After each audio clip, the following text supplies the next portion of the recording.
The civil society group met with leaders of the coalition to submit recommendations which they think will enhance the processes associated with political, financial and environmental accountability. Most of the recommendations were to some effect policies for which other factions of society had been petitioning prior to the prorogation of the 10th Parliament.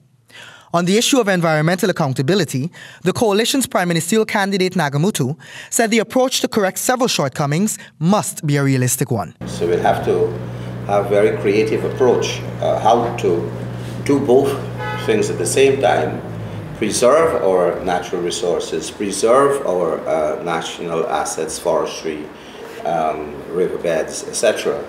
But at the same time find ways of making value-added enterprises and gain revenues to sustain the other social needs of society. He agreed that more needs to be done to ensure that intergenerational equity is achieved to ensure sustainability of resources. The group saw constitutional reform as one of the main contributors to political accountability, a point which the prime ministerial candidate said is a commitment of the APNU-AFC coalition.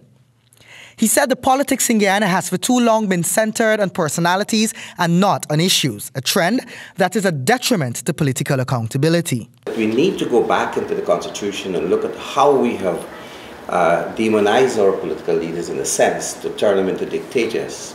And the president does no harm. Even the present, nor the former president, seem to be constrained by any boundaries of moral conduct and lawful behavior.